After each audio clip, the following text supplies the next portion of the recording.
pertama, TNI Angkatan Udara melaksanakan tugas TNI Matra Udara dalam bidang pertahanan. Itu.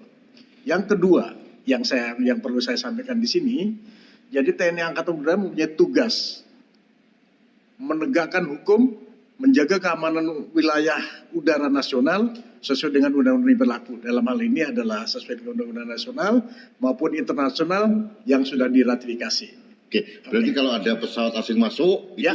itu tugas dari TNI AU ya? TNI Angkatan Udara. Itu salah satunya itu ya? Salah satu itu. Terus? Oke. Di dalam melaksanakan tugas.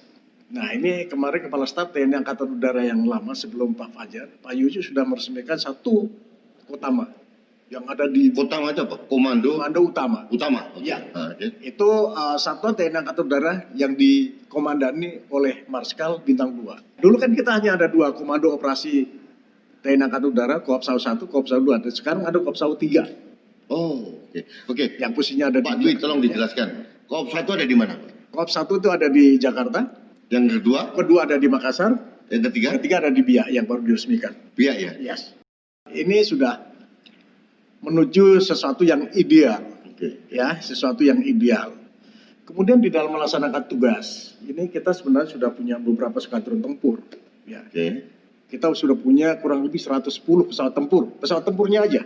Pesawat tempur? Ya, pesawat Oke, tempur itu ada seperti 110. F-16, F-16, Hawk, Sukhoi. Sukhoi itu ya? Oke. Kemudian kita punya Golden Eagle. Golden Eagle kita punya? Ya, kita punya. Ya, kemudian punya Embraer kita Itu punya. terdiri dari beberapa skadron?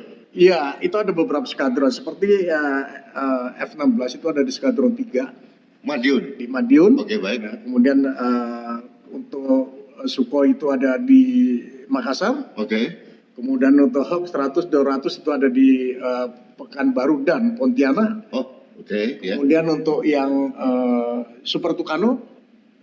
Super Tucano. Itu punya buatan Brasil, kita buatan Brasil. Buatan Brasil? Iya, itu ada di Malang.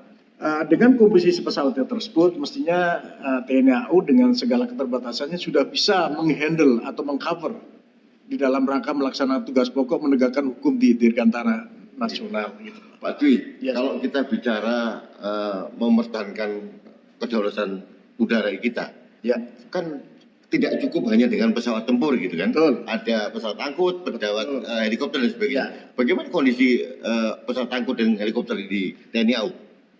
Begini, untuk pesawat angkut itu ada 3, angkut berat, angkut sedang, dan angkut ringan. Oke. Ya, angkut berat ini sudah dibentuk satu skuadron lagi yang ada di Makassar, kemudian sedang itu ada di Biak sudah di. Itu Hercules?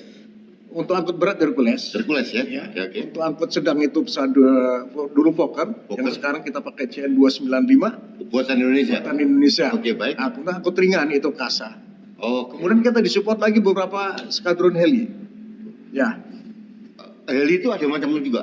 Heli Ada tempur juga macam-macam. ada? Ada heli tempur, ada heli rescue, ada heli angkut personel terbatas. Ada berapa heli yang kita punya? Oh, kita ada banyak, ada beberapa skuadron yang ada di Oke, baik. Lanut Surya Dharma dan di Lanut Atang Senjaya Bogor. Oke, baik. Ya.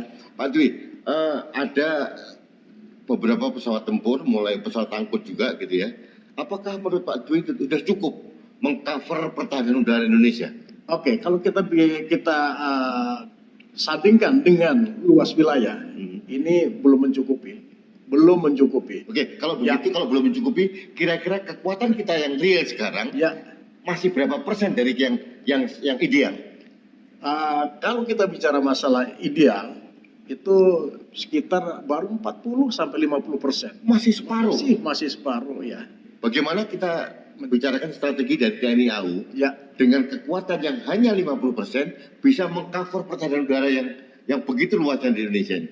Betul. Akhirnya kita akan memprioritaskan. Kita ada sport yang harus dijadikan prioritas. Seperti wilayah barat kita fokus pada Nadara Natuna sana. Berdasarkan kualitas ancaman. Oke, baik. Oke. Kemudian utara kita fokus di Tarakan sana. Oke, Kita baik. fokuskan. Kemudian di selatan Kupang.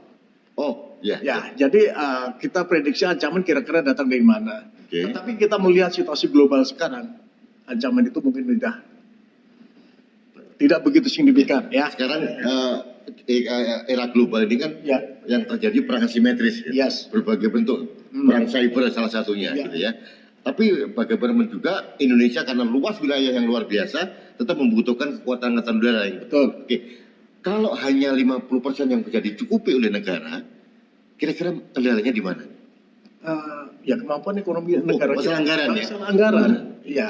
Masalah anggaran. Nah, barangkali ke depan kalau negara sudah punya uang banyak, ya kita mesti harus menambah pesawat Ya, tempur. ini terus sekarang kira-kira menurut Pak Dwi ya, kalau terjadi ancaman dari luar gitu ya, Ya.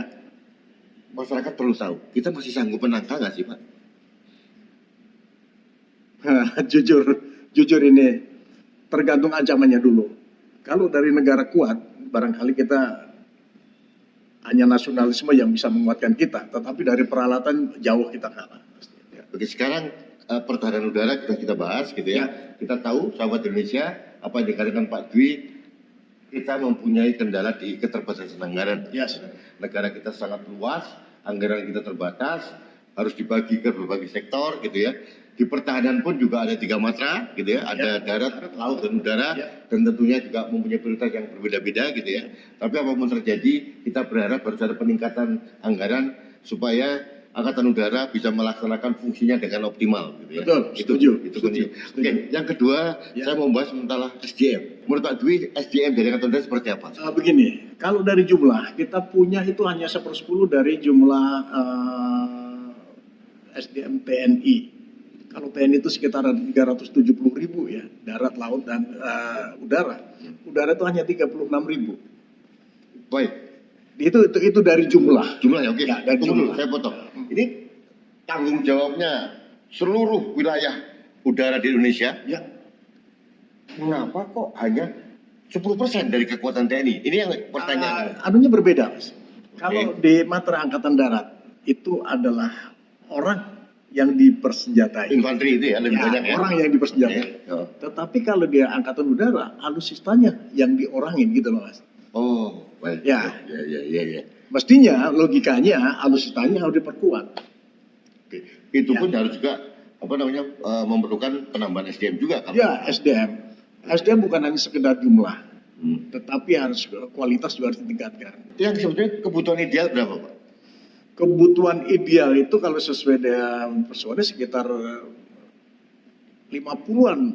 50.000? Iya, 50.000. Jadi hanya sekitar 60-70%. Masih 60% ya, berarti Ya, kurang 60% 40% lagi. betul, Ya. betul. Lagi-lagi masalah anggaran juga mungkin, Pak. Bisa, iya, anggaran. Karena begini, kalau Mas, dari ya. minat paling semua orang juga berminat. Berminat sekali. Jadi begini, untuk mengisi personel TNI AU itu kan ada beberapa masukan ya. Ada dari Bintara, Tama, kemudian ada dari SPA, Sekolah Perwira. Dari sarjana. Yang masuk itu, kemudian dari Akabri. AU ya. Dari AU, yang ada kan di itu. Yogyakarta. Ya, betul. Nah, gitu ya. Dari masukan itu ternyata ya memang keterbatasan anggaran lagi. Kita bicara tentang kualitas. Yes. Bicara masalah kualitas, kembali di hulunya adalah sistem pendidikan. Ya. Mulai dari Bintara, Tamtama, dan Perwira. Ya. Baik SEPA maupun AU gitu ya. Apakah sekarang ini sudah ada updating atau perbaruan kurikulum ya? Karena Pak Dwi tahu tantangannya berbeda dengan waktu Pak Dwi jadi taruna dulu gitu kan. Betul. Yang terjadi seperti apa sekarang? Sekarang yang saya perhatikan, memang sudah ada perubahan. Dulu zaman saya belum ada namanya taruna Akabri yang perempuan. Oh. Ya. Beberapa tahun terakhir ini sudah ada. Ya. Bahkan jadi kemarin ya, AU sudah menerima perempuan. Okay. Ya. Bahkan kemarin sudah lahir satu penerbang tempur. Pilot tempur pertama. Perempuan. Luar biasa.